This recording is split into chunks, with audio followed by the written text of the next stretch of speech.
The year was 1912, and the world looked toward the Atlantic with awe from the docks of Southampton. The RMS Titanic rose like a floating city, gleaming steel and polished wood, chandeliers glittering under electric light, a triumph of modern ambition.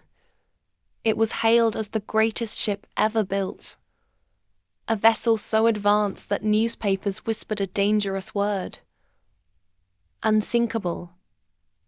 For many, Titanic embodied the confidence of a new century, a belief that technology and wealth could tame even the ocean. Among those who boarded were America's elite, the names that filled newspaper headlines and adorned the fronts of grand department stores. Millionaire John Jacob Astor IV, mining magnate Benjamin Guggenheim, and Isidor Straus of Macy's fame traveled in suites that rivaled Fifth Avenue mansions. Their presence transformed Titanic into more than a ship. It became a symbol of American wealth and power stretching across the Atlantic. But not all aboard lived among crystal chandeliers and French cuisine in the lower decks. Immigrant families from Ireland, Scandinavia, and Eastern Europe huddled together, clutching tickets that cost them years of savings. For them, Titanic was not luxury but promise. The gateway to a new life in America, where opportunity might replace hunger and hardship. Side by side, millionaires and dreamers sailed westward, two worlds divided by steel bulkheads, yet united on the same voyage of destiny. As Titanic steamed toward New York, its American passengers carried with them not just wealth and ambition, but also fragile hopes and private dreams. None could know that within days, the ocean itself would shatter those dreams. The great ship, the pride of an age, would become the stage for stories of sacrifice, courage, and unimaginable loss. And for America, it would be a tragedy written across both Wall Street and the immigrant tenements, an unsinkable dream turned into a night of terror. When the Titanic steamed westward on her maiden voyage, she carried not just the hopes of emigrants and families seeking a fresh start, but also the cream of American society. These were men and women whose names were printed daily in the newspapers, whose fortunes shaped industries, and whose presence aboard symbolized the ship's grandeur. They represented the pinnacle of wealth in an age when luxury was meant to be invincible. Yet, as the Atlantic would prove, fate showed no regard for riches. Foremost among them was Colonel John Jacob Astor IV, the richest man aboard and one of the wealthiest in America. Heir to the vast Astor fortune, he was more than just old money. Astor was an inventor, a real estate visionary, and even a writer of science fiction tales. Newspapers followed his every move, especially his controversial marriage to Madeline Force, a young woman nearly 30 years his junior. The couple had spent their honeymoon abroad, and now, with Madeline pregnant, they returned to America aboard the world's grandest ship. Their suite was more like a floating mansion. Richly decorated rooms, private promenades, and servants at their call. For Astor, the Titanic was not simply transportation. It was a stage upon which his wealth and power were silently affirmed. Close by was another titan of industry, Benjamin Guggenheim, scion of the mining empire. He was not quite as wealthy as Astor, but he carried the same aura of privilege. Guggenheim's suite boasted carved paneling, imported linens, and French wines stocked for the voyage. He traveled with his valet and a young companion, and like many of the elite, dined in the ship's lavish first-class saloon, where 10-course meals were paired with the finest wines. He was accustomed to luxury and attention, yet when the ship's doom became clear, it would be Guggenheim's quiet gallantry, his decision to face death with composure, that immortalized him. Then there were Isidor and Ida Straus, a couple whose names resonated with almost every American. As co-owner of Macy's department store in New York, Isidor embodied the immigrant success story turned national empire. He and Ida were beloved not only for their fortune, but for their philanthropy and devotion to one another. Their first class, Accommodations reflected their status: elegant staterooms, private dining, and promenades where the wealthy strolled in tailored suits and gowns. But what would endure was not the grandeur they enjoyed, but the devotion Ida displayed in refusing to leave her husband's side when offered a seat in a lifeboat. For these passengers, the Titanic was a palace afloat, designed to mirror their lives on land, where privilege, luxury, and influence created a sense of safety. In the glittering dining saloons, orchestras played while Astor conversed with fellow magnates. Guggenheim shared fine wines, and the Strauses walked arm in arm. Here, status seemed untouchable. The ship itself, branded unsinkable, felt like proof that human ambition and technology had conquered the elements. But when steel met ice, wealth became powerless.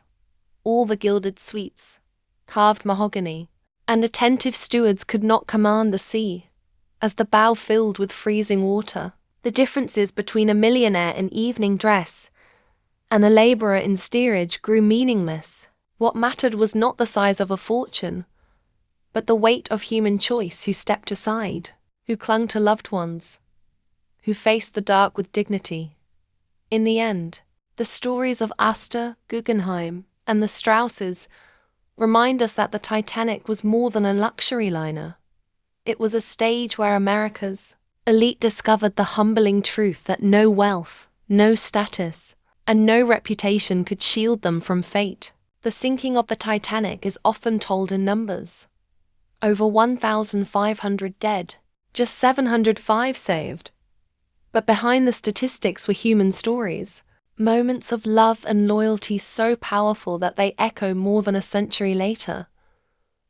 Nowhere is this clearer than in the final hours lived by some of America's most prominent passengers.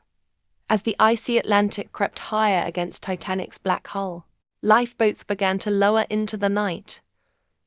The rule of women and children first was announced, and in the chaos of fear and urgency, the true measure of men and women was revealed. Among them were Isidor and Ida Straus, the elderly couple whose names were already etched into American history. As co-owner of Macy's department store, Isidor was both wealthy and respected that night. When offered a seat in a lifeboat, he declined. He would not take a place while younger men were forced to remain. But what made their story immortal was Ida's choice. She stepped toward the lifeboat, then paused. Witnesses remembered her words. "We have lived together for many years. Where you go, I go." Arm in arm, the couple returned to their cabin, or perhaps a bench on deck. Unwilling to be parted, survivors later swore they saw them together, seated calmly, as the ship slipped beneath the waves. Their love, stronger than fear, became one of Titanic's most haunting legends. Nearby, another American millionaire faced the night with gallantry. Benjamin Guggenheim, heir to a mining fortune, understood his fate the moment he saw the lifeboats fill. He refused to wear a life vest after helping women and children to safety. Instead, he and his valet returned to his cabin, changed into evening dress, and came back to the deck. His words carried through the dark. "We've dressed up in our best and are prepared to go down like gentlemen." To the very end, he projected dignity, a final performance of courage in the face of death. And then there was John Jacob Astor IV, one of the wealthiest men in America, newly remarried to 19-year-old Madeline. She was young, expecting their first child, and he used his influence to beg for her place in a lifeboat. She survived, cradled by sailors as she drifted into the night. While Astor returned to the deck, witnesses recalled him calmly smoking a cigarette, perhaps staring across the sea at the shrinking specks of lifeboats. His body was later recovered, his fortune unable to shield him from the Atlantic's grasp. Madeline, widowed before 20, would give birth to his son months later, a child who would never know his father. All around them, the ship's orchestra played on the gentle strains of hymns and ragtime, drifted through the freezing air, a sound meant to soothe, though it only deepened the surreal nightmare. Some clutched each other in silence. Others whispered hurried prayers. Families were torn apart in the scramble for space. Lifeboats lowered into the blackness below, ropes creaking, while those left behind looked on, knowing each boat carried not just passengers, but a chance at survival that they themselves would never have. In these final moments, the Titanic was no longer a marvel of engineering or a floating palace. It was a stage where love, loyalty, and sacrifice were laid bare. The Strauses choosing to die together rather than part, Guggenheim facing the ocean in dignity, Astor securing life for his young wife. Each became a thread in the tapestry of American memory. What endured was not just tragedy, but testimony, that even in the coldest night, even as the band played its last notes, humanity revealed itself in the choices of those who embraced love and honor above life itself. In the cold dawn of April 18, 1912, New York Harbor braced itself for a sight the city would never forget. The steamship Carpathia, weary from days of rescue and sorrow, approached through sheets of rain. On her deck stood 705 survivors of the Titanic. They were huddled in blankets, their faces pale and hollow, still haunted by screams that had echoed across the North Atlantic. Behind them lay an ocean graveyard of over 1,500 souls. Ahead of them, a city waited in anguish. Along the docks, thousands pressed against barricades. Families clutched photographs. Desperate to glimpse a familiar face, mothers wept openly, while fathers craned for any sign of news. The elite of New York society, too, stood in stunned silence, some hoping against hope that John Jacob Astor, Benjamin Guggenheim, or Isidor Straus had miraculously survived. Others simply prayed that anyone they loved would emerge from the rain-slicked decks. Reporters swarmed the pier in a frenzy that bordered on chaos. Every newspaper in the United States had dispatched correspondents, hungry for details. They jostled for position, notebooks in hand, shouting questions at weary women clutching children. At men who stumbled ashore in dazed silence, flashbulbs exploded, their harsh light capturing faces hollowed by grief for survivors. There was no quiet homecoming, only the relentless press of America's need to know. But the city's grief transcended class on Wall Street. Panic rippled through financial houses as the reality sank in. The richest man aboard, John Jacob Astor IV, was gone, leaving behind one of the largest fortunes in America and a widow carrying his unborn child. The Astor empire trembled with uncertainty for Guggenheim's mining empire. The headlines of his final words, "We've dressed up in our best and are prepared to go down like gentlemen," were both epitaph and myth for Macy's. The death of Isidor Straus and the devotion of his wife, Ida, became a story retold in pulpits across the nation. Wealth, faith, and love collapsing together into the sea. Church bells tolled across Manhattan. In synagogues, pastors and rabbis alike spoke of sacrifice and loss. In public squares, vigils stretched into the night as candles flickered against the April rain. America, still young in its modern identity, was confronting grief on a scale it had never before seen. Newspapers estimated that 1 in every 10 American families personally knew a victim or survivor. The Titanic was no longer a European disaster. It was an American tragedy. The survivors themselves were swept into this tidal wave of mourning and fascination. Some, like Madeline Astor, were shielded by wealth from the press, retreating into private homes under guard. Others had no such luxury. Third-class passengers, who had lost husbands, wives, and children, were herded into shelters, their grief compounded by poverty and anonymity.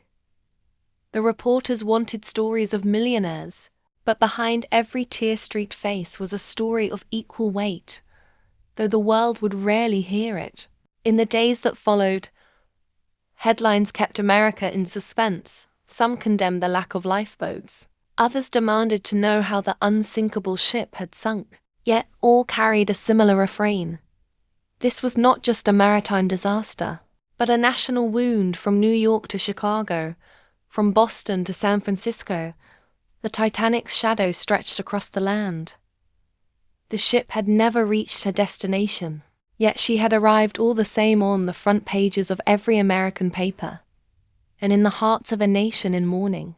The Titanic had not only sunk in the icy waters of the Atlantic, it had struck at the very heart of America. In the weeks that followed April 1912, the nation found itself staring into the mirror of its own modern age, confronted with questions of wealth, inequality, technology, and human fragility. In Washington, Congress convened hearings within days of the disaster. Survivors testified in trembling voices before packed galleries, recounting the chaos of that night. The locked gates separating steerage passengers, the too few lifeboats, the officers torn between order and panic. Their words carried across newspapers nationwide, igniting outrage. The hearings revealed a brutal truth. Titanic had been ill-prepared, her lifeboats sufficient for only half the souls aboard for Americans. It was a bitter revelation that technology's pride had blinded men to the simplest precautions. Legislative reform soon followed. By 1914, the International Convention for the Safety of Life at Sea, driven by Titanic's lessons, mandated lifeboats for all, continuous radio watches, and regular safety drills in America. Shipping lines scrambled to restore public trust. Posters that once boasted of luxury now emphasized lifeboat capacity and wireless communication. Titanic's dead had written safety into law. But beyond regulation, the disaster left a deeper cultural scar for Wall Street. The loss of John Jacob Astor IV was more than personal tragedy. It was a symbol of vulnerability. Here was a man whose fortune dwarfed most nations' treasuries, yet wealth had not bought him survival. Benjamin Guggenheim's gallantry, immortalized in headlines, became the romanticized story of a gentleman's end. Isidor and Ida Straus's devotion was retold in sermons as proof that true love transcends even death.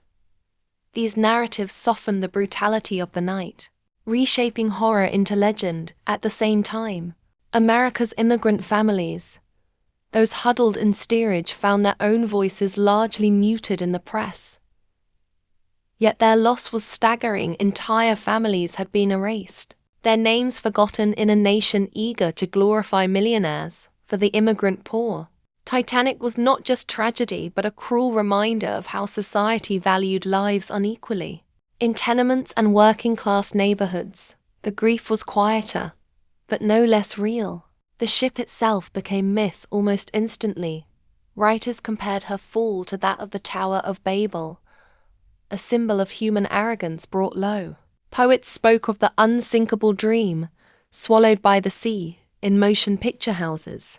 Early silent films dramatized the sinking, offering audiences both tears and spectacle. America was not merely mourning, it was myth-making. For survivors, the legacy was more personal. Madeline Astor, now widowed and carrying her unborn son, became a living reminder of both privilege and loss. Others lived in anonymity, their trauma relived in nightmares for decades.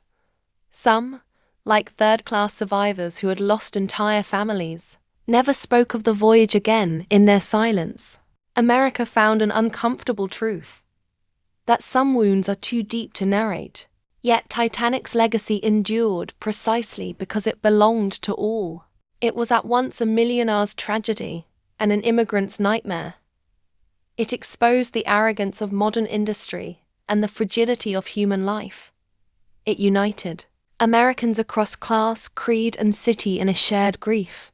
Even now, more than a century later, Titanic lives on in America's cultural memory, not simply as a shipwreck, but as a parable, a reminder that no fortune, no nation, no invention is unsinkable, and that within the cold waters of disaster, both love and loss leave echoes that never fade.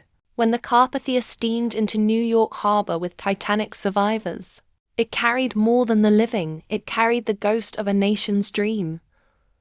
Families embraced on the pier, while others collapsed in grief as the names of the lost were read aloud.